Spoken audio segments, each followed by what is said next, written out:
Jack Parker drives his beat-up truck down a rainy highway, doing mental math about overdue bills, while his 8-year-old son's asthma medication sits like a ticking time bomb on the passenger seat.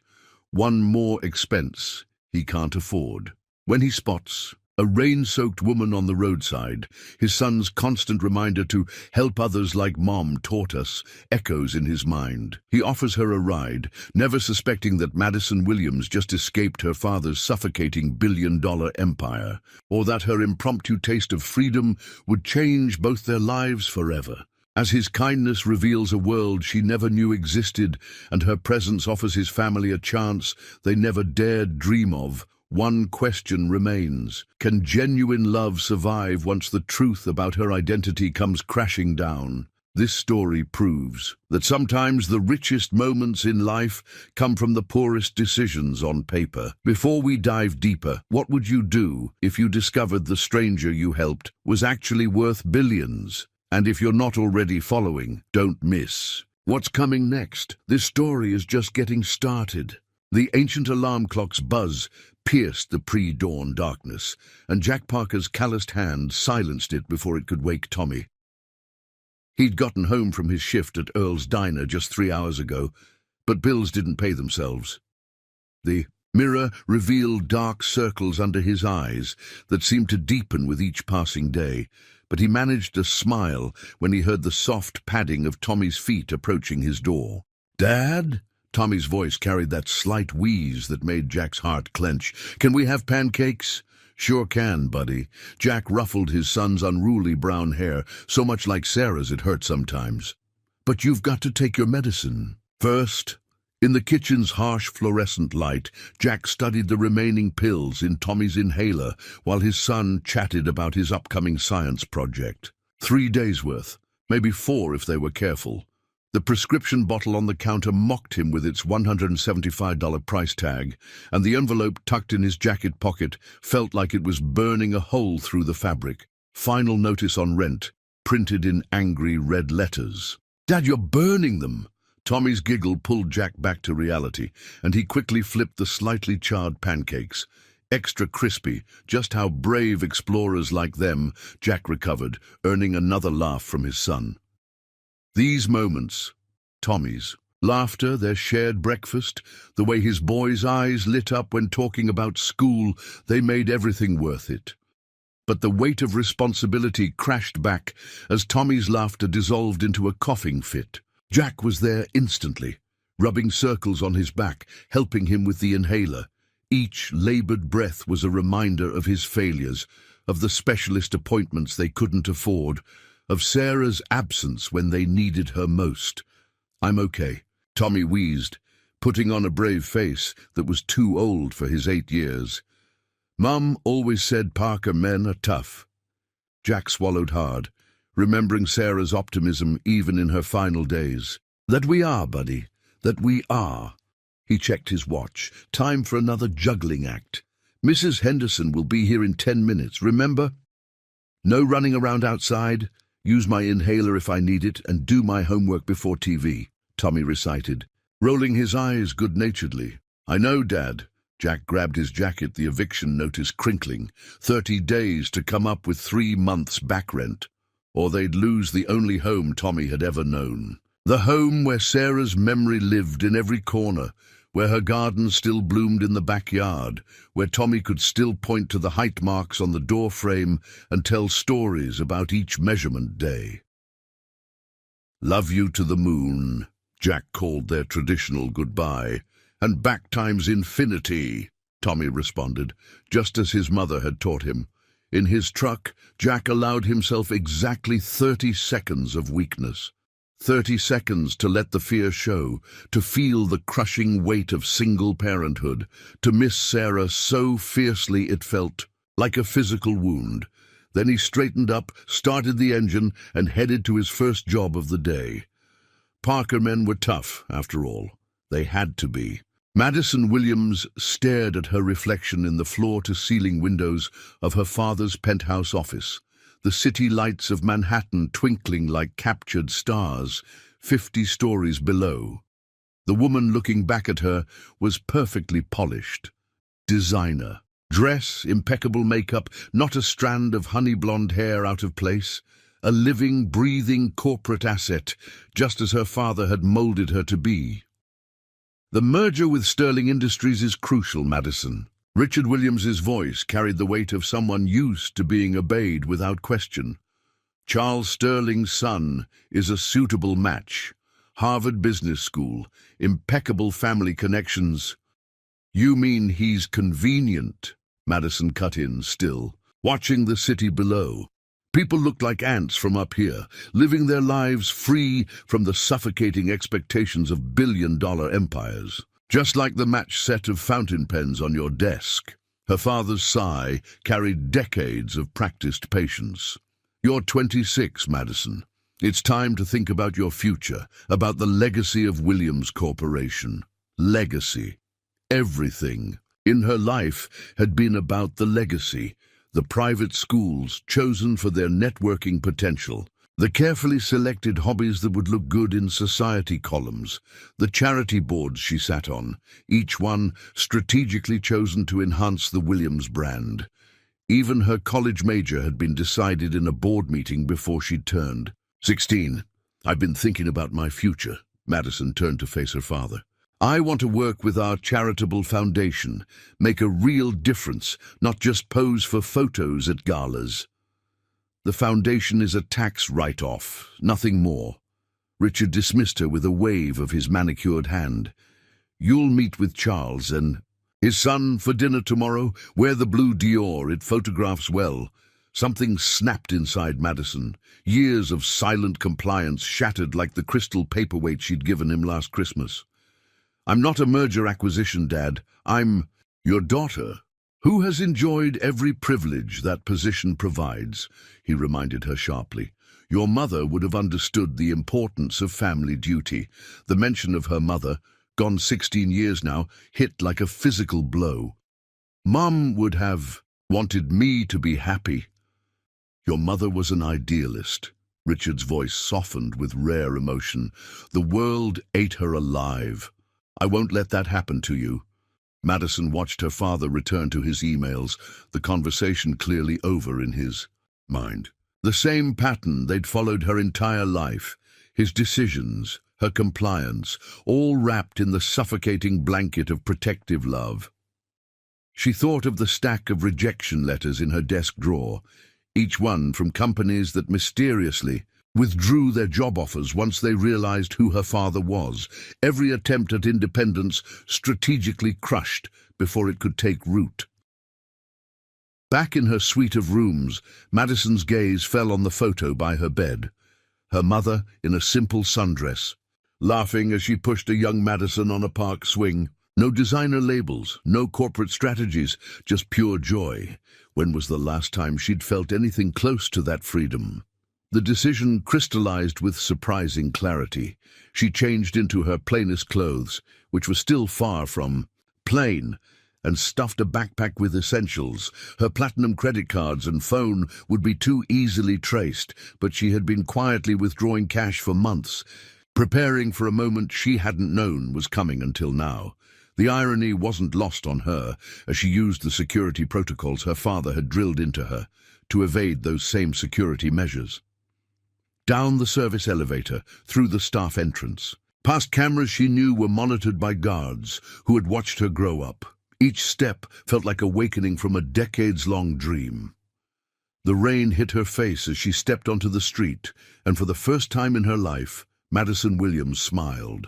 At the feeling of her perfect makeup running, somewhere between the penthouses and private jets, she had lost herself. It was time to find out who she really was, away from the Williams name and all it represented. She walked until her designer shoes pinched, then walked some more, leaving the glittering skyscrapers behind. When headlights approached on the rain-slicked highway, she stuck out her thumb, remembering a movie scene where someone did the same. Freedom, she was learning, felt a lot like fear and exhilaration mixed together. The rhythmic sweep of windshield wipers filled the silence as Jack's truck pushed through the rain. He'd offered the mysterious woman his son's jacket, the spare one they kept in the truck, and she'd wrapped herself in it with surprising gratitude, as if she'd never worn something so ordinary before. "I'm Jack," he offered, eyes on the road, "and this is Tommy." "Hi!" Tommy chirped from the back seat, where he'd insisted on sitting to give the lady space. "Are you running away from bad guys? Dad says we shouldn't watch too many movies, but you look like someone in a movie running away from bad guys." "Tommy," Jack warned, but he caught the woman's slight smile in his peripheral vision. "I'm Mary," she said after a slight hesitation, "and no bad guys, just needed a change of scenery." The truck hit a pothole, and she grabbed the dashboard with manicured hands that seemed at odds with her simple clothes. Jack noticed she held herself stiffly, like someone at a formal dinner, rather than in a beat-up pickup. "Dad says changes are good sometimes," Tommy offered wisely. "Like when we had to change schools after Mum went to heaven, but then I met my best friend Kevin at the new school, so it was okay." Jack's hands tightened on the steering wheel. Tommy's openness about Sarah always caught him off guard, the way children could speak of devastation with such simple acceptance. "I'm sorry about your mum," Madison said softly, and something in her voice made Jack glance over. The sadness in her eyes seemed too personal to be mere sympathy. "She's still watching us," Tommy declared confidently.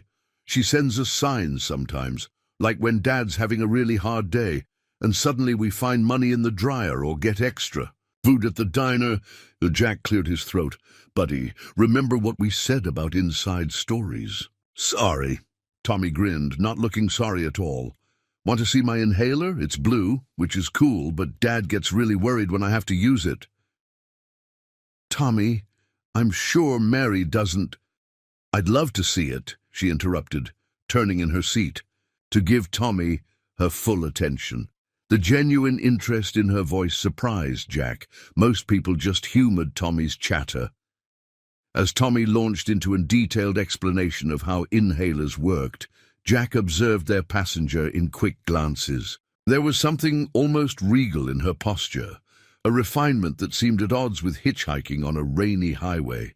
But when she laughed at Tommy's jokes, it transformed her entire face, making her seem younger, more real somehow. "Are you hungry?" Jack found himself asking as they passed a sign for Earl's Diner. "I know the owner. Best pie in 3 counties.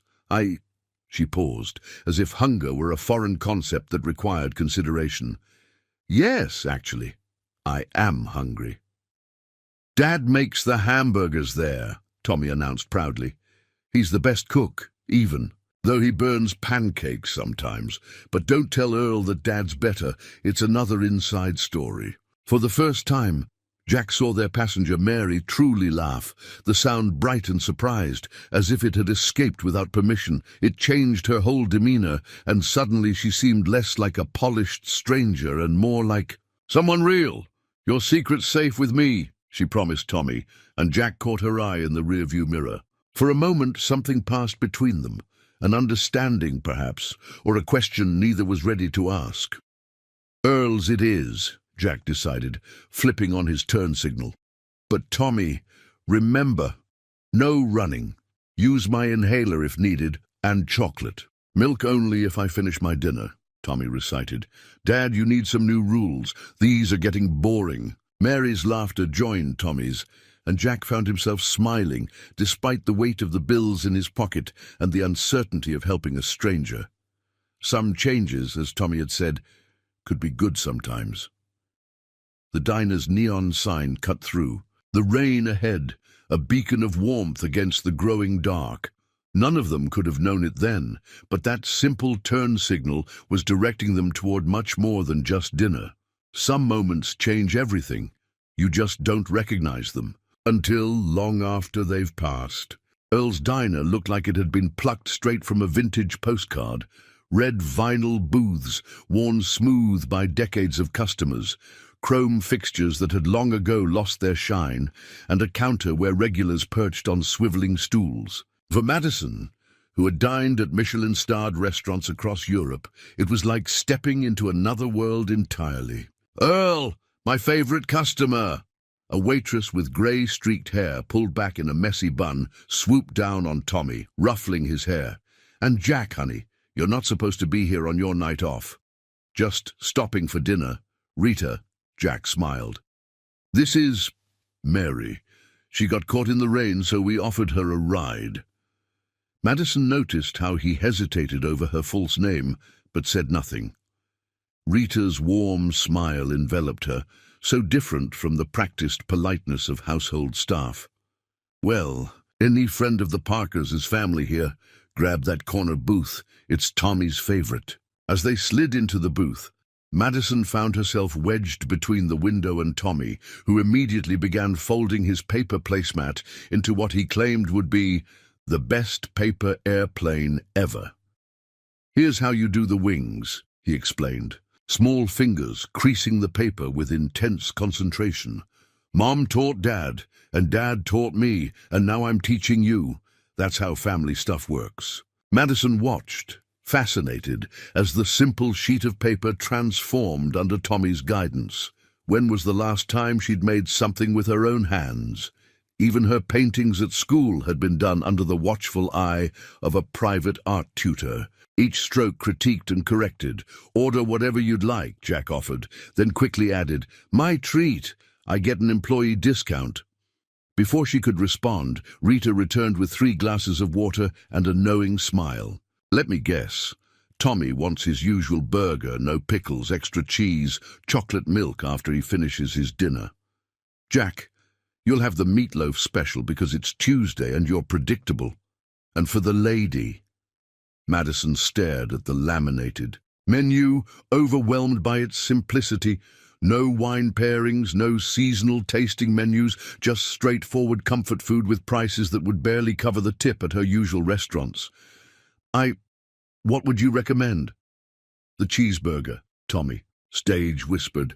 "Dad makes them best, but Earl's are pretty good too." "Cheeseburger it is," Madison decided, earning an approving nod from Tommy. As they waited for their food, a television mounted in the corner caught Madison's attention. Her breath caught. It was a news report about her disappearance. But the sound was muted, and the grainy security footage showing her leaving her father's building was far from the polished corporate photos they usually used. Neither Jack nor Tommy seemed to notice. "Done!" Tommy proclaimed, holding up his paper airplane. "Now you try." Madison took a fresh placemat, following Tommy's instructions with unpracticed hands. Her first attempt was lopsided, earning a giggle. And from Tommy. "That's okay, my first one was way worse," he consoled her. "Dad, remember my first airplane? It looked more like a squished frog." "Sure did, buddy," Jack chuckled, and Madison caught him watching them with an expression she couldn't quite read. When their food arrived, Madison stared at her plate in wonder. The burger was massive, accompanied by a mountain of golden fries that bore no resemblance to the delicate pommes frites she was used to. "You eat it with your hands," Tommy explained helpfully, demonstrating with his own burger. "It's funner that way." "More fun," Jack corrected automatically. "That too." Madison picked up her burger, trying to remember the last time she'd eaten without silverware. The first bite was a revelation, messy, unpretentious, and absolutely delicious. A drop of sauce escaped down her chin, and she laughed, really laughed, as Tommy handed her a napkin with the expertise of a burger-eating veteran. "Good, right?" he asked proudly, as if he'd personally cooked it. "Amazing," she agreed, and meant it. Not just the food, but all of it. The warm diner air heavy with the scent of coffee and grilled onions, the casual conversation flowing around them, the simple joy of making paper airplanes with a child who saw nothing strange about teaching origami to a rain-soaked stranger. The news report about her disappearance played again, but Madison didn't notice. She was too busy learning from Tommy how to dip fries in her milkshake, a combination that would have horrified her father's personal nutritionist, but somehow tasted like freedom. The Parker house sat at the end of a quiet street, its paint peeling and gutters sagging, but surrounded by a yard full of wildflowers that seemed to thrive despite the neglect. Madison noticed Jack's shoulders tense as he pulled into the cracked driveway, probably seeing the imperfections through her eyes. "It's not much, but—" he started.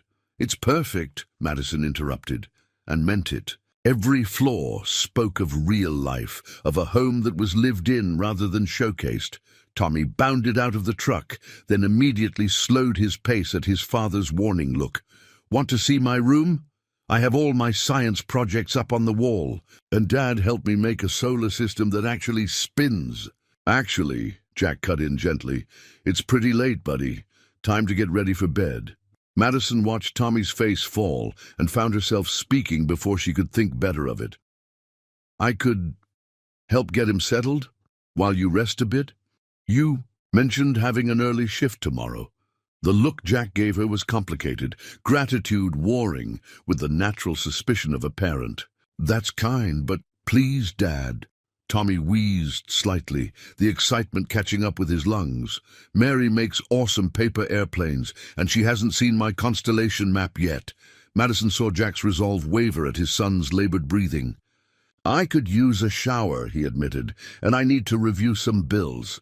"I promise we'll stick to the bedtime routine," Madison offered, surprising herself with how much she wanted this chance to be useful.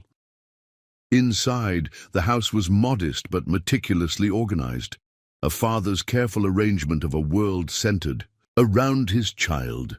Crayon drawings adorned the fridge, held up by mismatched magnets. A row of medications sat neatly labeled on the kitchen counter, next to a calendar packed with doctor appointments and school events. "This is Mission Control," Tommy announced proudly, leading her to his room. Space-themed wallpaper, obviously applied by amateur hands, covered one wall. Model rockets hung from the ceiling on fishing line, and a detailed chart of the moon's phases had pride of place above a desk cluttered with science books. "Did you make all of these?" Madison asked, genuinely impressed by the hand-drawn star. "Charts. Dad helps," Tommy said, pulling out his pajamas. "Rockets and stars, of course. He's not very good at drawing, but he's really good at looking stuff up and measuring things exactly right. Mom was the artistic one." He said it matter-of-factly, pulling a framed photo from his bedside table. A woman with Tommy's unruly brown hair smiled at the camera, her arms around a younger Jack who looked unburdened in a way the current version didn't. "She was beautiful," Madison said softly. "Yeah," Tommy agreed. "Dad says I have her smile and her stubborn streak. That's when you don't give up on stuff," he explained helpfully. "Like how Dad never gives up on making sure I'm okay, even when he's super tired." Madison helped Tommy organize his backpack for tomorrow, apparently part of the routine, while he chatted about his upcoming science fair project. She could hear the shower running down the hall, and under that, the soft sound of Jack's voice, practicing what seemed to be a job interview speech. "Dad's trying to get a better job at the big factory," Tommy confided as she helped him with his inhaler. "But he's nervous about the interview. He doesn't know I know that part." The simple trust in his voice as he showed her how to check that. He'd taken the right dose, struck something deep in Madison's chest. When was the last time anyone had trusted her with something genuinely important, not just corporate secrets? "All set, astronaut?" she asked, using the nickname she'd heard Jack use earlier. "Almost." Tommy pulled something from under his pillow, a worn book of constellations. "Dad always reads one constellation story. It's part of the routine." Madison settled into the reading chair, surprised to find her voice steady as she began the tale of Perseus and Andromeda. She was even more surprised to realize she was enjoying herself. No performance required, no strategic networking to consider, just the simple act of reading to a child who was slowly drifting to sleep. She didn't notice Jack standing in the doorway until she finished the story. Tommy was nearly asleep, his breathing finally easy. When she looked up, the expression on Jack's face made her heart skip, gratitude mixed with something softer, more dangerous. "You're good with him," he said quietly as they left Tommy's room. He makes it easy, Madison replied, then added without thinking, I could help more, with Tommy, while you're at work or interviews. The words hung between them, both an offer and a request. Madison found herself holding her breath, suddenly desperate to be needed, to be useful in a way that had nothing to do with corporate mergers or social obligations. Jack studied her for a long moment. You're running from something, he said finally. It wasn't a question, not something bad, she assured him quickly. Just something that wasn't right for me. He nodded slowly, and Madison saw the moment. He made his decision. Tommy's usual sitter, Mrs. Henderson, has been having hip problems. It would help to have someone else available, especially with this job interview coming up. But his eyes sharpened. No more running in the rain. If you're going to be around Tommy, I need to know you'll be stable. He's lost enough already. The trust being offered felt monumental. Madison straightened her shoulders, feeling more like herself than she had in years. I promise. Days fell into a rhythm that Madison had never known existed in her world of galas and board meetings. Mornings meant helping Tommy with his inhaler and lunch packing. Afternoons were filled with homework and impromptu science experiments. And evenings brought the comfortable routine of dinner preparation before Jack returned from his endless string of shifts. She learned to do laundry through YouTube tutorials when Jack wasn't around, fighting with the ancient washing machine that seemed to have a personality of its own. Her first attempt turned all of Tommy's white school shirts pink, but his delighted declaration that he now had cosmic nebula shirts made the mistake feel less like a failure and more like an adventure. Mary. Tommy's voice drew her attention. From the dishes she was washing, another skill she'd had to master. Can you help me with my science project? Dad tried last night, but he was too tired to understand the instructions. Madison dried her hands, noting how they'd grown less soft, marked now with small burns from cooking attempts and the stubborn blue stain from helping with Tommy's solar system diorama. They felt more like her hands now than they ever had before. Of course, she smiled, but her heart clenched at the sight of Jack's work schedule pinned to the fridge. 3 jobs, color-coded in neat blocks that left barely any room for sleep. Yet somehow he managed to help with homework, attend parent-teacher meetings, and keep track of Tommy's medical appointments. As she helped Tommy arrange his project materials, her eye caught a piece of paper fallen behind the desk. Her heart stopped when she realized what it was. An eviction notice, final warning. The amount listed made her sick to her stomach, representing what would have been a trivial sum in her previous life. Dad thinks I don't know about the bad letters, Tommy said quietly, following her gaze. He tries to hide them in his jacket, but I saw him crying once when he thought I was asleep. After that I started eating less at dinner, so there'd be more leftovers for his lunch. Madison felt something break inside her chest. Her father's credit card was in her emergency bag, untouched. One swipe would solve everything. But using it would mean being found, being dragged back to that gilded cage, leaving this little family that had somehow become more real to her than anything in her previous life. The evening news droned in the background as they worked on the project, and Madison's breath caught at a familiar voice. Her father was giving a press conference, his composed exterior betraying only the slightest strain around his eyes that most would miss. But she knew him well enough to see his worry. The Williams family asks for privacy during this difficult time, the reporter's voice continued. The reward for information leading to Madison Williams' safe return has been increased to... Madison quickly changed the channel, but not before catching the amount.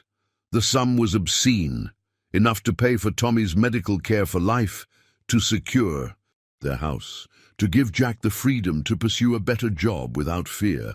The weight of her deception pressed down on her like a physical thing. Every morning she checked her phone, switched off and buried in her bag. fighting the urge to call her father to let him know she was safe. But then she'd see Tommy's smile, or catch Jack falling asleep over bills at the kitchen table, and the words would die in her throat. "Mary!" Tommy's voice pulled her back to the present. "Are you okay? You look sad." "I'm fine, sweetheart," she managed, the endearment slipping out naturally now. "Just thinking." "About your family?" he asked with that unnervingly direct perception children sometimes have. "Dad says everyone has stuff they're not ready to talk about yet. But when you are ready, we're pretty good listeners." Madison hugged him, perhaps a bit too tightly, breathing in the scent of childhood, pencil shavings and grape juice and that weird space-themed shampoo he loved. "Thank you," she whispered, to him and to the universe that had led her to this dingy kitchen that felt more like home than any penthouse ever had. Later that night, after Tommy was asleep, she slipped the day's tips from her new waitressing job, her first real job ever, into Jack's jacket pocket. It wasn't much, nothing compared to what she could give them if she revealed her identity, but it was earned by her own hands, and somehow that made it worth more than all the billions in her trust fund. The local grocery store was hardly Whole Foods, but Madison had learned to navigate its fluorescent-lit aisles with growing confidence. She'd just found the last box of Tommy's favorite cereal when a familiar voice froze her in place. "Miss Williams? Madison Williams?" She turned slowly to find Mrs. Cooper, one of her father's board members, staring at her with growing certainty. Of all the places to run into someone from her old life, it had to be in the cereal aisle of a small-town grocery store. "I'm sorry," Madison replied, forcing her voice into a different accent than her usual cultured tones. "You must have me confused with someone else. I'm Mary Parker." Mrs. Cooper frowned, clearly doubting herself now. "Of course, I apologize. It's just, the resemblance is remarkable. You've seen the news, I'm sure." "Mary." Tommy's voice rang out as he rounded the corner, saving her from having to respond. "Dad says we can get ice cream if it's on sale and—" He broke off in a wheeze. Madison immediately dropped her basket, all thoughts of Mrs. Cooper forgotten as she knelt beside Tommy. "Inhaler," she commanded gently, already reaching for the spare they always carried. The familiar routine of helping him take his medication drew curious looks from other shoppers. "Is he all right?" Mrs. Cooper asked, concern replacing suspicion. "He will be," Madison answered, rubbing Tommy's back as his breathing slowly normalized. "Let's get you home, sweetheart." Later that evening, Jack's neighbor, Ellen, cornered Madison as she was bringing in the laundry.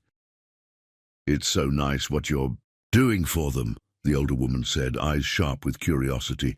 "Known the Parkers long?" "Not long," Madison answered carefully, folding Tommy's nebula-stained shirts. "Funny, you seem so familiar, like I've seen your face somewhere."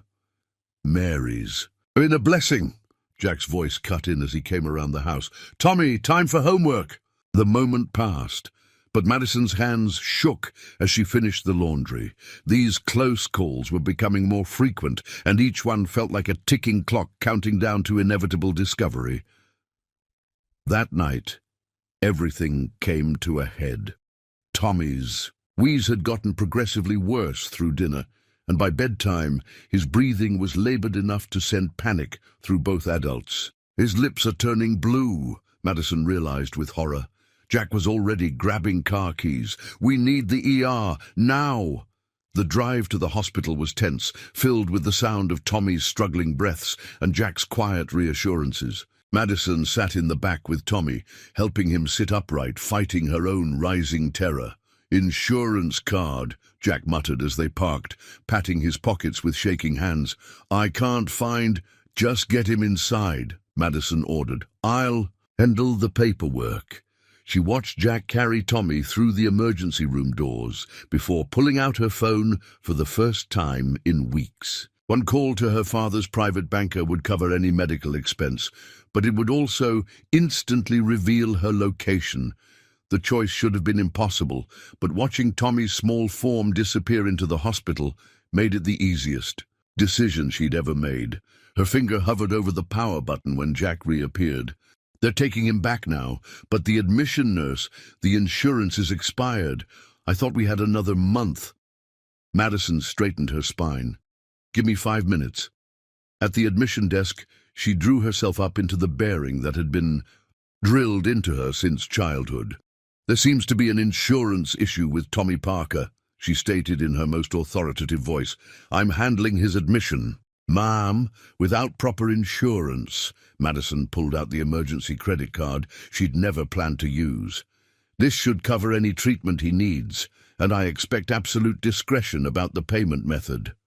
The nurse's eyes widened at the black card, but professionally said nothing beyond, of course, ma'am. When she returned to the waiting room, Jack was pacing, running his hands through his hair. How did you? I had some savings, she lied. Please, Jack, let me do this. He stared at her for a long moment, and she saw the battle between pride and paternal love play out on his face.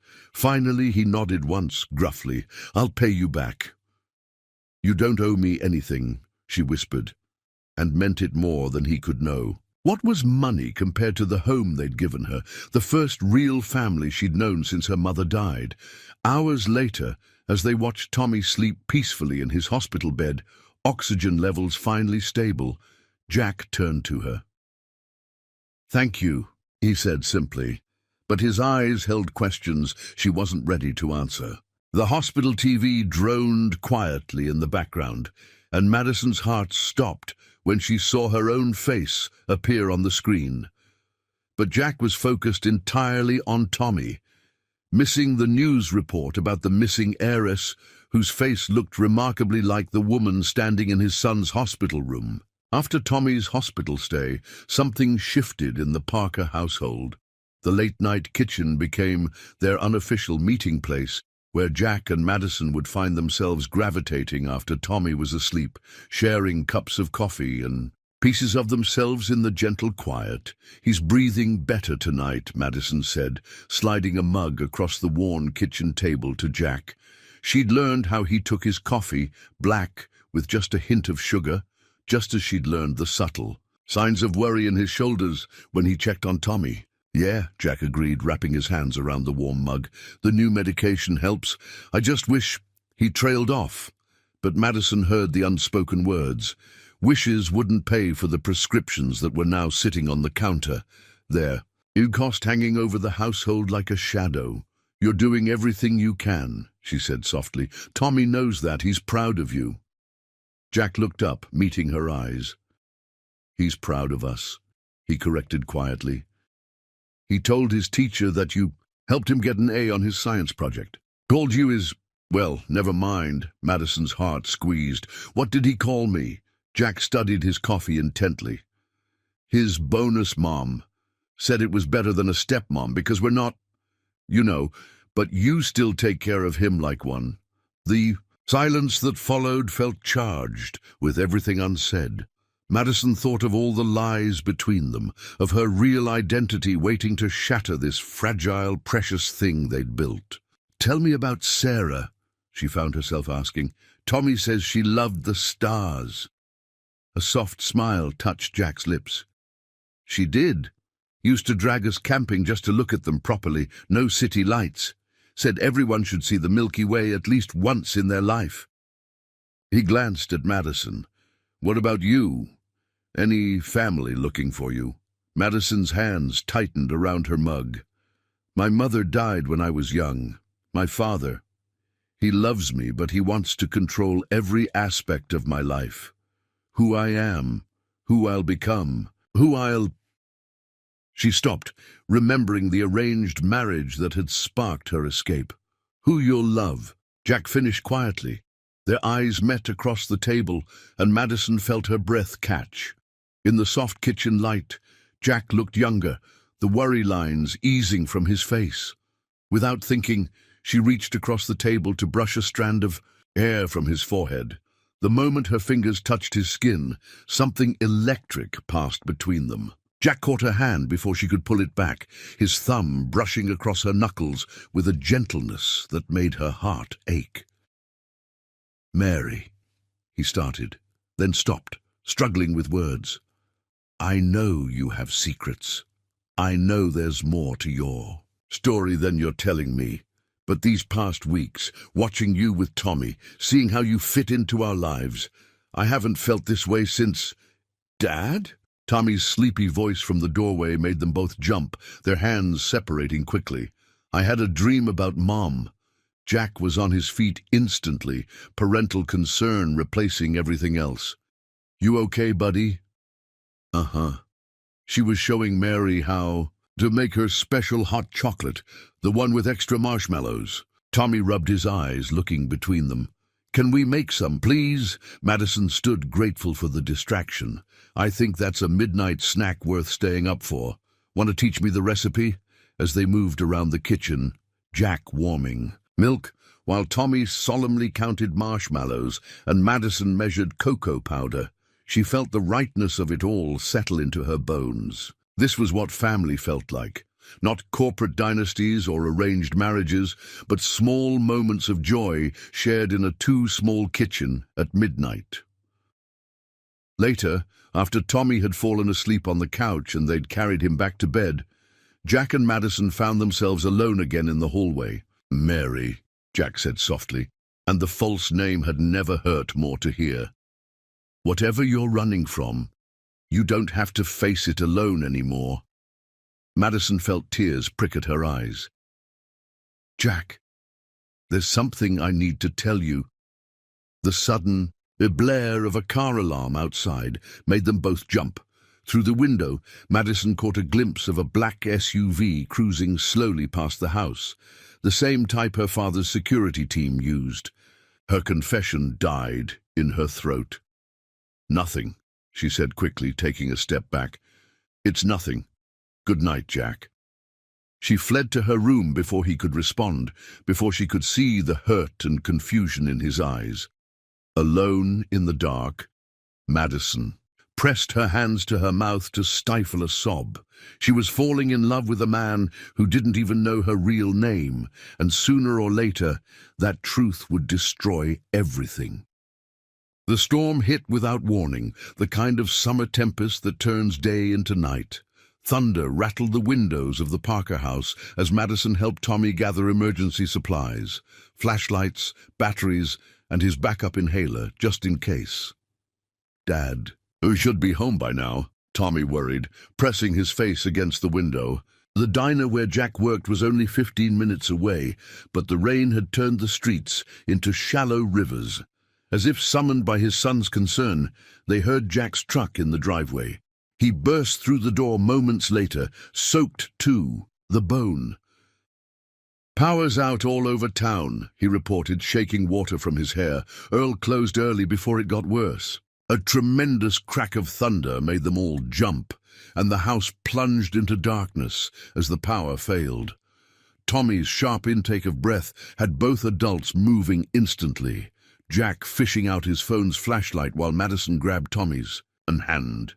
"Perfect timing for a blanket fort," Madison suggested, her voice deliberately light. "Remember how you said you wanted to teach me to build one?" Tommy's grip on her hand relaxed slightly. "Can we use the couch cushions?"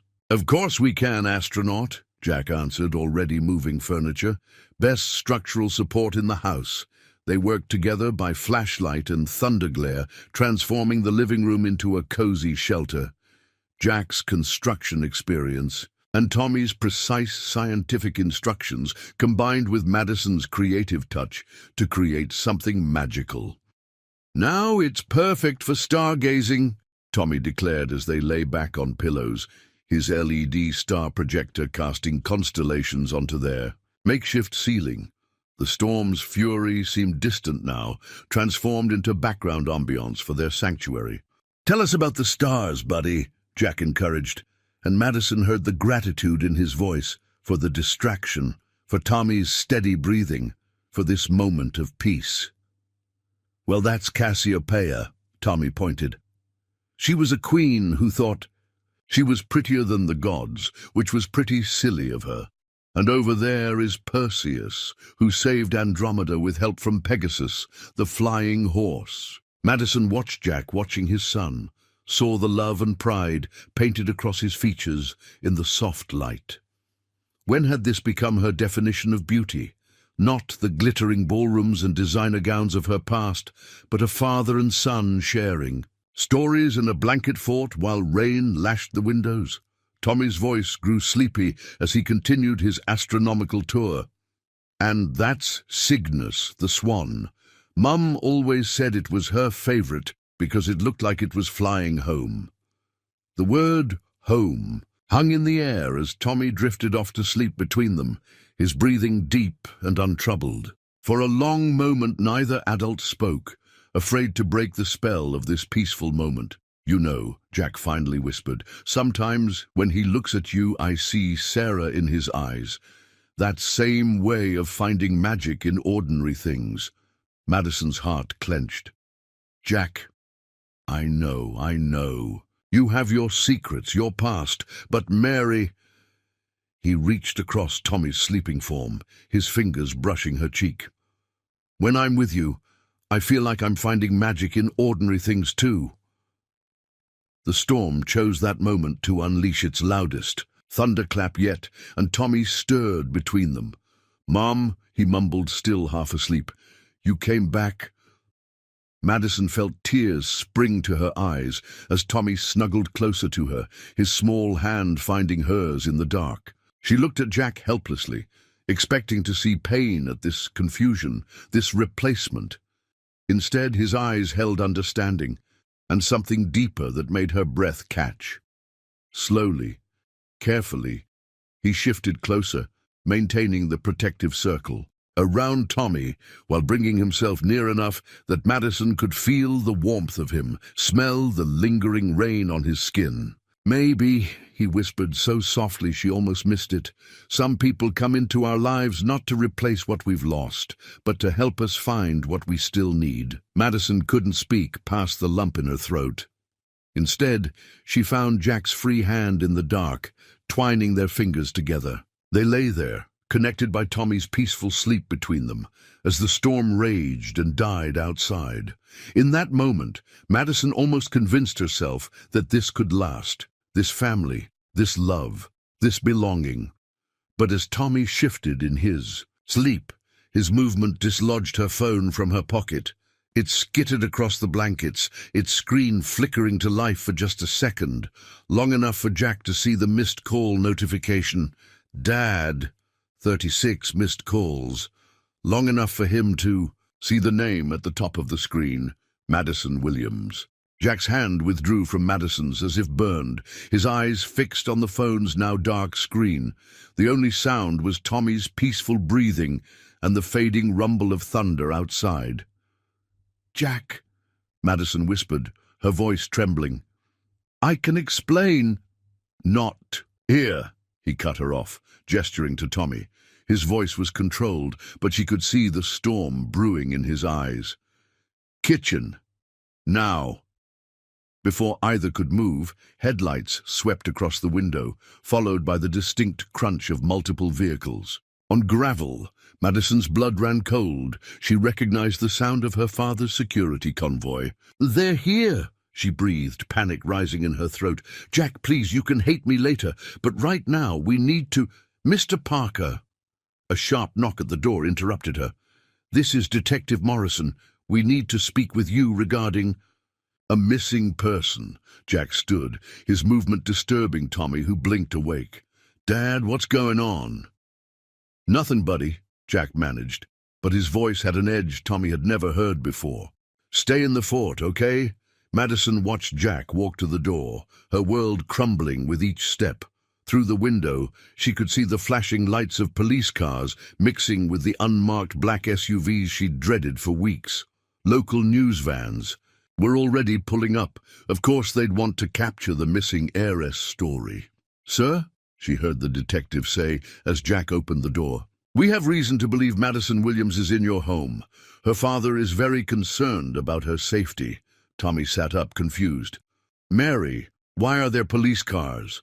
Madison pulled him close, possibly for the last time. Tommy, I need you to know something. Everything I felt for you and your dad, it was all real. That's the most important thing to remember, okay? Miss Williams, a familiar voice called from the doorway. Harrison, her father's head of security, stepped into view. Your father's been very worried. Mary? Tommy's voice cracked as he looked between them. What are they calling you that? Jack stood rigid in the doorway, his back to the room. Madison could see the tension in every line of his body as he listened to the detective explain the situation, how the billionaire's daughter had run away, how she'd been hiding in his home, how her father had offered a reward that could change their lives. The money, Madison said suddenly, desperately. Jack, the hospital bills, Tommy's medication, that's why I couldn't tell you. I knew you'd never accept help if you knew who I was. He turned then, and the betrayal in his eyes hit her like a physical blow. You're right. I wouldn't have. Because I've spent Tommy's entire life teaching him that honesty matters more than money. That character is worth more than comfort. His laugh was bitter. Guess I'm the fool who fell for his own lessons. Daddy. Tommy's voice was small, frightened. His breathing was starting to wheeze. The sound snapped both adults back to what mattered most. Jack moved instantly, reaching for Tommy's inhaler, while Madison rubbed his back. Their practiced teamwork automatic even now. Mr. Parker, Harrison said quietly, if you step aside, we can resolve this situation quickly. Mr. Williams is prepared to be generous. In exchange for discretion, Madison saw the muscle jump in Jack's jaw. Tommy, he said carefully, go to your room, buddy. Take your inhaler. But Dad, now, son. Tommy looked at Madison one last time, tears in his eyes, before running from the room. The sound of his door slamming echoed through the house. Jack, Madison tried one more time. Everything I told you about wanting a real life, about feeling trapped, it was all true. Meeting you and Tommy, it showed me what really matters. What matters, Jack replied quietly, is that my son cried himself to sleep for months after his mother died, that he finally started to trust someone again, to open his heart. And you, he shook his head, you made fools of us both. Miss Williams, Harrison prompted. Your father's waiting. Madison stood slowly, her legs shaking. Through the window, she could see her father's familiar silhouette stepping out of his car, camera flashes illuminating him like lightning. The storm outside had passed, but the one in her heart was just beginning. I'm sorry, she whispered, not sure if she was speaking to Jack, to Tommy, or to herself. I never meant to fall in love. She walked past Jack, noting how he stepped back to avoid touching her and into the waiting arms of her old life. Behind her, she heard Tommy's door open, heard his running footsteps. Mary, don't go, please. She didn't turn around. She couldn't. Because if she saw Tommy's face, saw Jack holding him back, she'd never find the strength to leave. And somehow she knew that staying would only bring more pain to the family she'd grown to love. Madison spent 3 days in her old penthouse suite, surrounded by luxury that now felt suffocating. Her father had arranged a press conference where she dutifully explained her adventure as a soul-searching journey, carefully crafted to protect both the Williams' reputation and the Parkers' privacy. But her thoughts remained in that small house with its blanket forts and paper airplanes. The call came at 2 a.m. Madison. Jack's voice was rough, desperate, in a way that made her sit bolt upright. It's Tommy. They're taking him to St. Mary's. His breathing. I can't. She was moving before he finished speaking, bare feet silent on marble floors. I'm coming. Jack, I'm coming right now. The insurance is still processing, he continued as if he hadn't heard her. They're saying without proof of coverage. Listen, to me, she cut in, already pulling on clothes. Get him to the hospital. I'll handle everything else. Just keep him breathing. Her father's security team was changing shifts. She knew the schedule by heart now.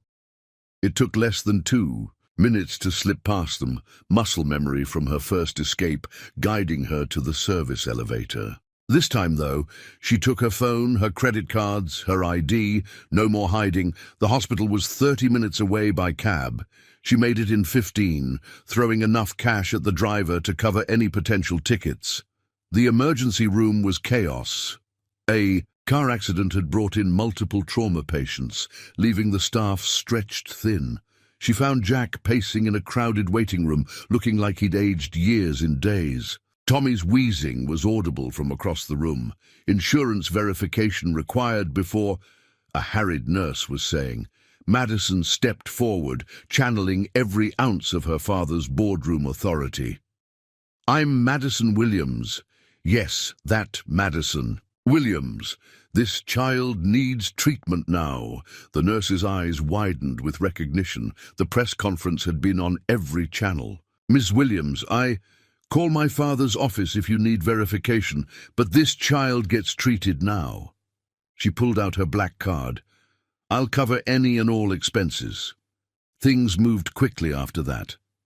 Tommy was rushed into treatment, an army of medical professionals descending with nebulizers and medication. Madison watched through the treatment room window as his desperate gasps for air gradually eased. "You didn't have to come." Jack's voice was quiet beside her. "Yes, I did." She kept her eyes on Tommy. "I love him. That wasn't a lie." And the rest. "My name, my background. Yes, I lied about those. But everything else." She finally turned to face him. "How I felt doing Tommy's science projects, having dinner with you both, building that ridiculous blanket fort. That was the most honest I've ever been in my life." A doctor approached before. Jack could respond. "Mr. Parker, we'd like to keep Tommy overnight for observation. His oxygen levels are still lower than we'd like." "Of course, whatever he needs," Jack started, then hesitated. "It's covered," Madison said firmly. "All of it. And before you argue about pride or independence or teaching Tommy about honest work, this isn't about money.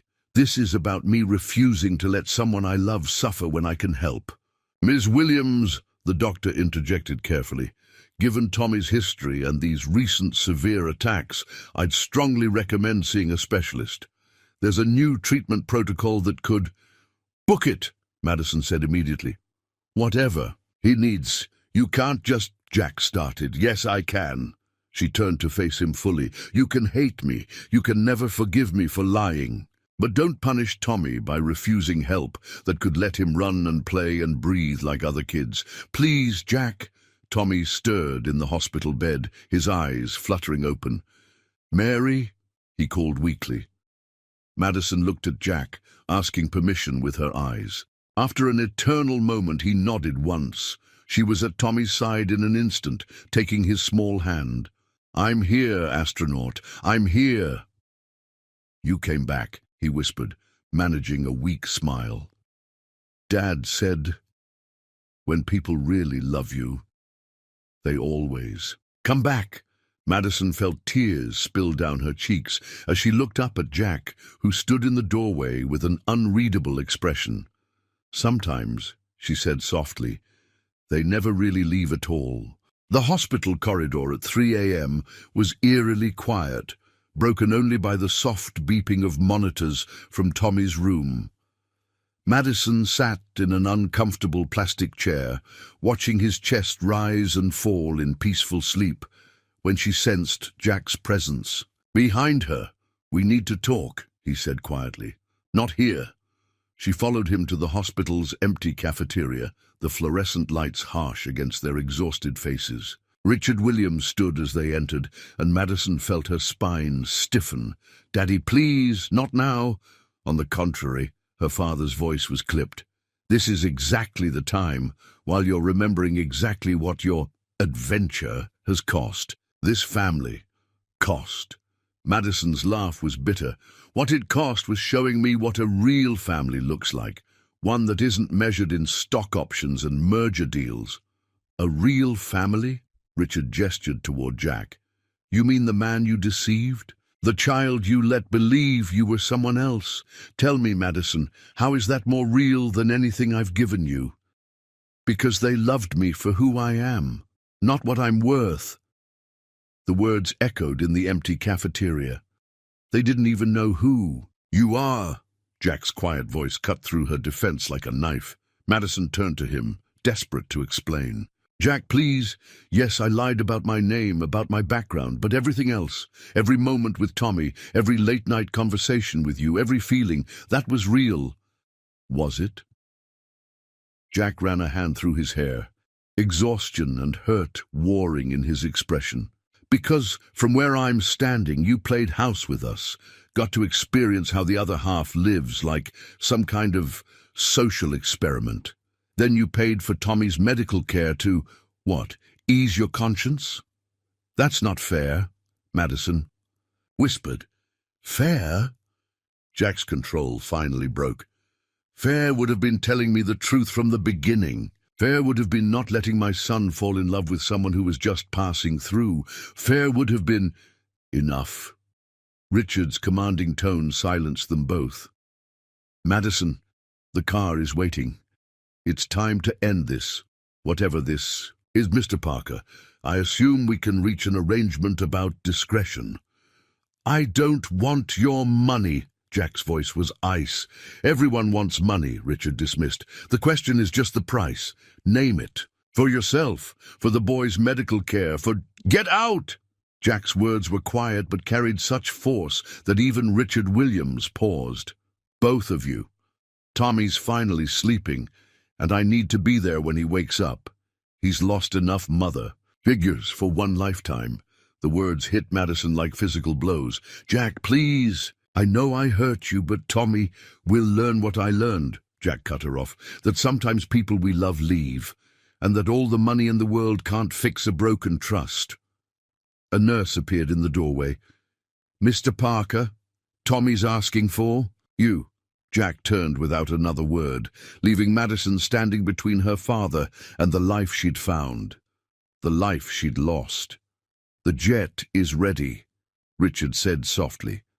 The merger with Sterling Industries is still salvageable if we act quickly. Charles's son is willing to overlook this incident. Madison stared at her father, really seeing him for the first time. Is that all you think I'm worth? A merger deal? It's all any of us are worth in the end, he replied. The sooner you accept that, the happier you'll be. Through the cafeteria windows, Madison could see Tommy's room. Jack sat by his bed, probably telling one of their constellation stories. She remembered the blanket fort, the paper airplanes, the simple joy of being loved for herself. Not her name, not her fortune, just her. No, she said softly. Madison, I said no. She straightened her spine, channeling every lesson in authority he'd ever taught her. I'm not going back, not to the penthouse, not to the merger, not to being a corporate asset instead of a daughter. Don't be naive, Richard snapped. What exactly do you think you'll do? That man won't even look at you. The child will forget you. You have nothing. I have myself. Madison cut him off. For the first time in my life, I know who that is, and she's not the person you tried to make me. She walked out of the cafeteria, her father's calls falling silent behind her. But instead of following Jack to Tommy's room, she made herself walk past it, past the nurse's station, past the sliding doors into the cold night air. Sometimes love meant knowing when to walk away, even if it shattered your heart in the process. The Parker house felt different now. Empty spaces Madison hadn't even realized she'd filled echoed with absence. The coffee mug she'd claimed as her favorite, the reading chair where she'd told constellation stories, the spot at the dinner table where she'd struggled to learn how to fold napkins properly. Tommy noticed them all. She color-coded my science folders, he said one morning, staring at his backpack. She said it would help me stay organized, like real scientists do. Jack kept folding laundry, trying to ignore how the pink-stained shirts still held traces of that first laundry disaster. I can help you organize them a different way, buddy. It's not the same. Tommy's voice was small. Nothing's the same. The truth of those words hit harder than Jack wanted to admit. He'd gotten used to having a partner again, someone to share Tommy's victories and worries with, someone who understood that macaroni art was museum-worthy and that monster checks were a crucial bedtime ritual. The envelope that arrived a week after Madison left nearly broke him. Inside was a cashier's check that would cover their rent for a year, along with a letter authorizing complete coverage of Tommy's medical expenses at any facility they chose. No strings attached, no publicity, no mention of Madison at all. Just help they desperately needed from an anonymous donor, his pride warred with his love for his son. In the end, Tommy's breathing won out over his ego. Across town, in her newly rented apartment, modest by William's standards, but still more luxurious than she needed, Madison was discovering that independence felt a lot like loneliness. "The board is concerned," her father's voice crackled through her phone. "Your trust fund is mine," she interrupted, watching rain trail down her window. "You made that legally binding on my 25th birthday. I'm not touching the company shares. I'm not interfering with the merger. I'm just living my life. In a 2-bedroom apartment working at a children's hospital as a volunteer. This isn't living, Madison. This is rebellion." She thought of Tommy's face lighting up when he mastered a new concept, of Jack's quiet strength as he juggled 3 jobs and endless medical bills. "No, Daddy. For the first time, this is actually living." The children's ward where she volunteered became her sanctuary. Here, she could use her skills, the organizational efficiency drilled into her since childhood, the ability to navigate complex medical systems, the patience learned from helping Tommy with his homework, to make a real difference. "Miss Madison," little Sarah called from her bed, "will you tell me a constellation story?" Madison's heart clenched, remembering another child who loved the stars. "Of course, sweetheart. Do you know about Cassiopeia, the queen who learned that true beauty isn't about how you look?" She saw Tommy sometimes, during his specialist appointments that she'd arranged, but never attended. From around corners and through doorways, she watched him grow stronger, his breathing easier with the new treatment protocol. She saw Jack too, the worry lines in his face softening as Tommy's health improved. The hardest part was the small package that arrived at her apartment one day. Inside was a carefully folded paper airplane, slightly crushed but lovingly made. The note attached read simply, "Tommy wanted you to have this. He said real scientists never stop learning new things." That night, Madison sat in her empty apartment, holding the paper airplane and finally letting herself cry for everything she'd gained and lost. Her phone lit up with another call from her father, probably about the merger she'd derailed by refusing to marry Charles Sterling's son. Instead of answering, she opened her laptop and began typing, "Dear Tommy, real scientists also never stop asking questions, like can love be measured in moments instead of months? Can a family be built on truth, even if it started with a lie? Can someone find themselves by pretending to be someone else? I'm still looking for the answers. But I wanted you to know that the most real thing in my life was being your Mary." She never sent the letter. Some things she was learning had to remain in the heart rather than on paper.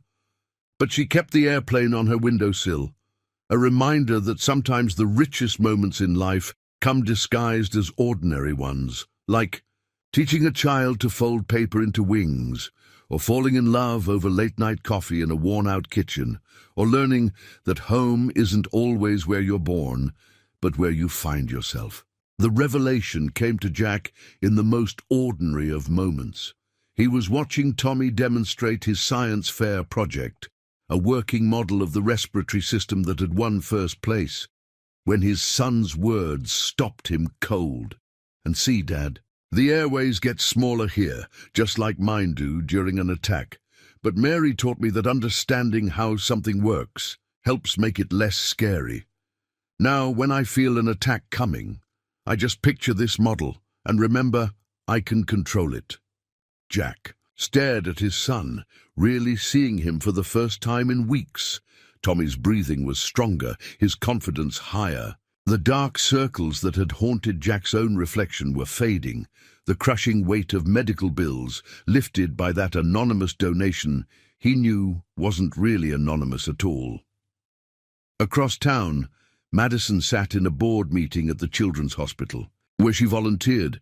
The director was discussing budget cuts to the respiratory therapy program. Unfortunately, without additional funding, "I'll fund it," Madison heard herself say.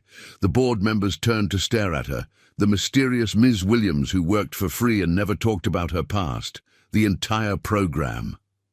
The director asked carefully. Yes, Madison sat straighter. But with conditions. The program needs to be accessible to all families regardless of insurance status. And I want to establish a support system for single parents managing chronic conditions. Later that evening, Richard Williams watched his daughter present her proposal for restructuring the Williams Foundation's charitable giving. Gone were the splashy galas and photo ops, replaced by targeted programs addressing real needs she'd witnessed firsthand. "You've changed," he said quietly, after the other board members left. "I grew up," Madison corrected. "There's a difference. Because of that mechanic and his son? Because they showed me what real value looks like." Madison met her father's eyes. "It's not about net worth, Dad. It's about being worth something to others." Richard was silent for a long moment, studying the daughter he'd tried so hard to protect and control. "Your mother would be proud," he finally said. "She always said I focused too much on building an empire and not enough on building a life." The words hung between them, decades of misunderstanding finally starting to crack. At Earl's Diner, Tommy tugged on Jack's sleeve during their weekly dinner out. "Dad, remember when Mom used to say that sometimes the bravest thing is admitting you were wrong?" Jack set down his coffee. "Yeah, buddy, I remember." "Well," Tommy fidgeted with his napkin, folded exactly the way Madison had taught him. "Maybe sometimes the smartest thing is admitting when someone else was right, even if they didn't do everything right." Out of the mouths of babes, Jack thought, remembering all the times he'd preached forgiveness and understanding to his son. How many times had he said that actions spoke louder than words, that love was shown through choices, not promises? Madison's choices since leaving spoke volumes. No attempts to publicize her help, no leverage of Tommy's story for corporate PR, just quiet support and a steady dismantling of every barrier to his care. The TV over the diner counter caught his attention. Madison was announcing a new Williams Foundation initiative focused on pediatric respiratory care. She looked different now, somehow both more polished and more real than the woman who'd folded paper airplanes in his kitchen. Her words about accessibility and family support hit close. To home. "She's still helping kids breathe better," Tommy observed, "just like she helped me." Jack watched his son, healthy, happy and wise beyond his years, and felt something shift in his chest. Maybe, he realized, love wasn't about perfect honesty from the start. Maybe it was about becoming honest, about growing into the person, worthy of the love you'd found. "Hey, Dad?" Tommy's voice pulled him back to the present. "Did you know that stars have to explode before they can turn into something new? Mary told me that once. She said sometimes beautiful things have to break apart before they can become what they're meant to be." Madison was reviewing funding proposals in her new office at the Children's Hospital when a familiar voice made her heart stop. The receptionist said, "I'd find you here." She looked up to find Jack standing in her doorway, somehow both exactly, as she remembered, and completely different. The worry lines around his eyes had softened, but there was a new weight to his presence, a certainty that hadn't been there before. "Jack," she managed, "is Tommy okay?" He's great, actually. Jack stepped into the office, taking in the star charts on her walls, the paper airplane still perched on her windowsill. His breathing's better than it's ever been. The specialist you found, she's amazing. I'm glad, Madison said softly. But I'm guessing you didn't come here to tell me that. No. Jack ran a hand through his hair, a gesture so familiar it hurt. I came because my 8-year-old son is wiser than I am. He helped me understand something important. Madison waited, hardly daring to breathe.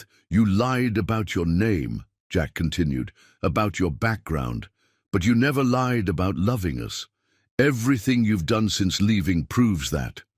I couldn't just stop caring, Madison whispered. It doesn't work like that. I know. That's what Tommy kept trying to tell me. Jack finally met her eyes. He said real love is about choices, not circumstances, that you chose us even when it meant giving up everything you knew, and that maybe I was so focused on the lie that started it all, I couldn't see the truth it led to.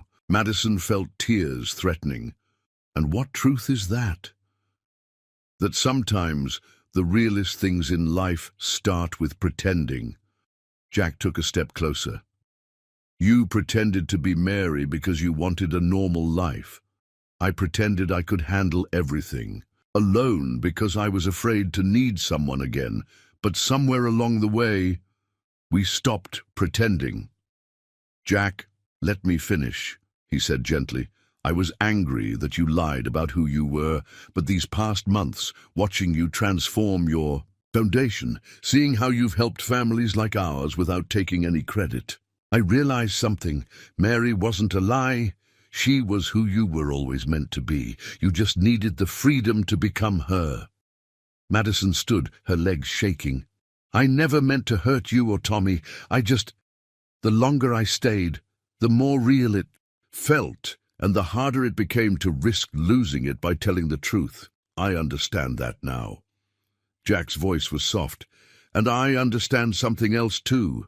The woman who helped my son breathe easier, who taught him about stars and science, who made him laugh again. That woman wasn't Madison Williams or Mary Parker. That was just you. And that's who we fell in love with. The tears were falling, freely now. I missed you both so much. We missed you too. Jack closed the distance between them. Tommy keeps setting a place for you at dinner. Says real family doesn't stop being family just because they're not there. He's definitely wiser than both of us. Madison managed a watery laugh. He gets that from his mother. Jack smiled, then grew serious.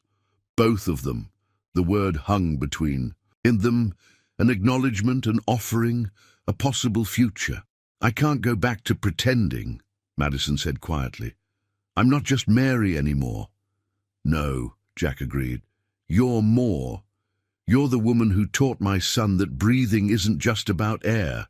It's about having the courage to be yourself. You're the person who showed me that love doesn't have to be perfect to be real. He reached for her hand. And if you're willing, you're someone we'd like to get to know. All of you this time.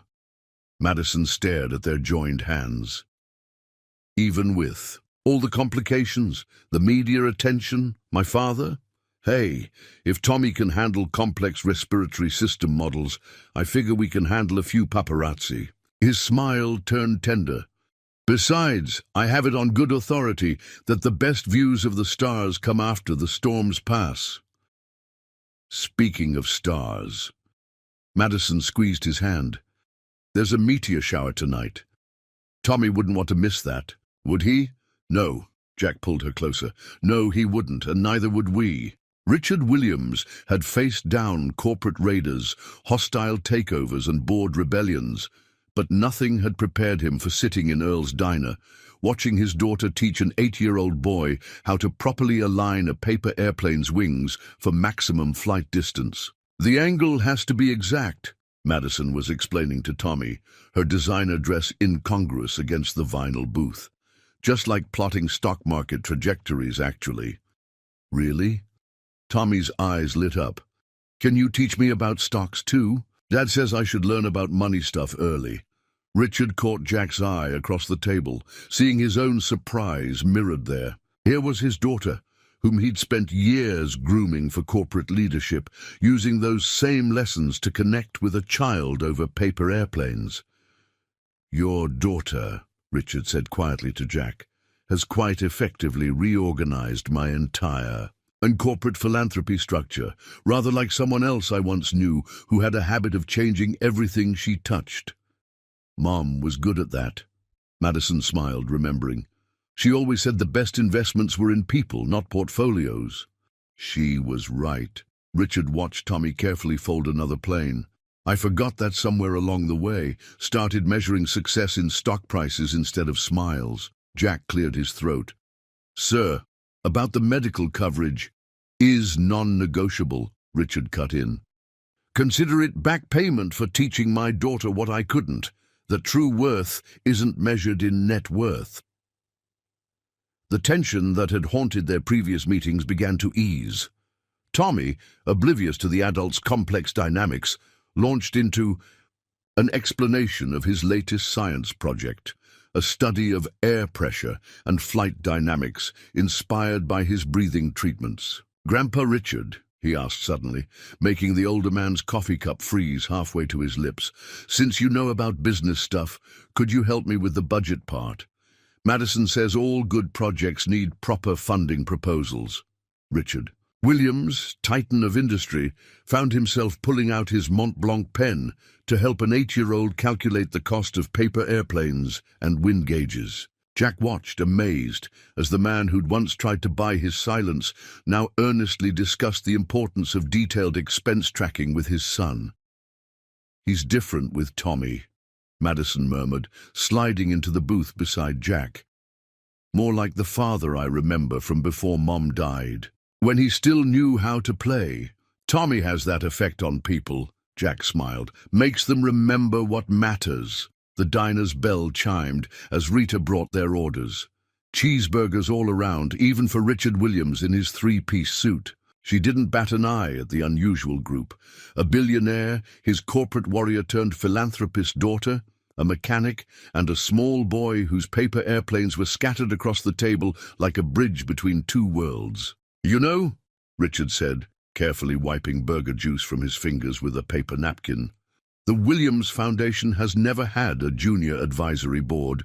Tommy's funding proposal shows promise." Tommy's eyes widened. "Really? Could I help? Other kids get their medicine too?" "With proper supervision," Richard nodded gravely, "and perhaps joint oversight from your parents." The word hung in the air. Parents, plural. Madison felt Jack's hand find hers under the table. "I think," Jack said slowly, "that could work. As long as board meetings don't interfere with meteor shower viewing. We have priorities after all." "Speaking of priorities," Richard straightened his tie, looking uncharacteristically nervous. "The Foundation is hosting a gala next month for the new Children's Respiratory Care Initiative. Nothing formal, just a small gathering. Perhaps, well, Tommy might enjoy seeing how these things work. All of you might." Madison squeezed Jack's hand, recognizing the olive branch for what it was. Her father wasn't just inviting them to an event, he was acknowledging them as family. "Will there be space for paper airplanes?" Tommy asked seriously. "I think," Richard smiled, looking years younger, "we could probably clear the ballroom for a test flight or two. Every good business proposal needs a demonstration phase, after all." As they left the diner, Tommy walking between Madison and Jack, while Richard followed with the careful stack of paper airplanes, Madison caught sight of their reflection in the window. It wasn't a perfect family portrait. Her father still looked slightly uncomfortable in such casual surroundings. Jack's work clothes contrasted sharply with their designer wear, and Tommy's excitement had him bouncing instead of walking. But it was real, and that made it better than perfect. 1 year later, Jack's truck once again made its way down the rain-slicked highway where it all began. This time, though, Madison sat beside him openly, her engagement ring catching the light from passing cars. In the back seat, Tommy was explaining. Constellations to his grandfather, Richard Williams, looking more comfortable in casual clothes than anyone would have thought possible. "Remember this spot?" Jack asked softly, nodding toward a particular stretch of road. "How could I forget?" Madison smiled. "Best wrong turn I ever took." They were headed to Earl's Diner for what had become a monthly tradition. Family dinner where paper airplanes were as welcome as business proposals, and where Tommy's growing collection of science awards shared space with Madison's philanthropy, achievements, and Jack's new garage ownership papers. The Parker Williams Respiratory Care Initiative had transformed the local children's hospital, with Tommy serving as its youngest board advisor. His own breathing had improved so dramatically that he joined the school track team, though he still carried an inhaler decorated with star stickers, just in case. "Look," Tommy pointed through the rain. "The diner's sign is still broken in. The same place. Some things never change, right?" But some things did change, Madison thought, watching her father help Tommy out of the truck with the easy comfort of practice. Richard Williams now knew how to fold paper airplanes, could quote constellation myths, and had recently been spotted eating diner food without a fork. Inside, Rita greeted them with the same warmth she'd shown when Madison was just Mary, proving that some kinds of love don't care about last names or bank accounts. "To our usual spot?" she asked, already leading them to the corner booth. "Actually," Madison said, "could we sit by the window, where we had our first meal here?" As they settled in, Tommy pulled out his latest creation, a paper airplane designed with computer modeling software Richard had taught him to use. "Mom, Dad, watch this one. Grandpa helped me calculate the aerodynamics." The word "Mom" no longer brought tears to Madison's eyes, though it still filled her heart each time. Jack squeezed her hand under the table, both of them remembering the journey that had brought them here. "Speaking of calculations," Richard cleared his throat, "Tommy's education fund projections are complete. I've taken the liberty of including both undergraduate and graduate programs in aerospace engineering." "Dad," Madison interrupted gently, "he's 9. Maybe we let him decide his own flight path." Richard looked sheepish, then chuckled. "Your mother would have said the same thing. She always did know best." "Both of them did," Tommy said matter-of-factly, launching his airplane across the diner. "My first mom taught Dad about love, and my second mom taught him about forgiveness. That's what he told me." Jack pulled Tommy close, ruffling his hair. "When did you get so smart, buddy?" "Probably around the same time you got smart enough to propose," Tommy grinned, "even if it took you forever." The proposal had been simple. No elaborate gestures or expensive settings. Just a quiet moment in their blanket fort during a power outage, stars projected on the ceiling, paper airplanes scattered around them. The kind of perfect ordinary moment that had brought them together in the first place. Madison watched her family, all of them, the ones she was born to and the ones she'd chosen, and felt a completeness she'd never known possible. Her father was showing Tommy how to adjust his airplane design on a tablet worth more than the diner's monthly revenue, while Jack added his practical knowledge about wind resistance from his years of automotive work. 3 different worlds, blending into something new and wonderful. "Hey," Jack said softly, drawing her attention, "where'd you go just now?" "I was thinking about that night in the rain," she replied. "How lost I felt, how I had no idea that by trying to find myself, I'd find everything else too." "Pretty lucky wrong turn," he smiled. "No." Madison shook her head, watching Tommy launch. Another airplane that soared perfectly across the diner, drawing applause from other customers. "Not luck. Some things are just meant to be, even if they take a winding road to get there." Outside, the rain began to ease, and through a break in the clouds, the first stars of evening became visible. Madison recognized Cassiopeia, the queen, who learned about true beauty and smiled. Some stories do have happy endings, she thought, not because they're perfect, but because they're perfectly right. Ready to head home? Jack asked as Tommy gathered his planes and Richard paid the bill. There, ongoing friendly battle over who would treat each time. Home. Not the penthouse or the mansion, but the modest house with its garden full of wildflowers and its walls full of memories. The home where two kinds of love stories had bloomed. Sarah's and Jack's first chapter, and now their own continuing story. Yes, Madison said, taking both Jack's hand and Tommy's. Let's go home.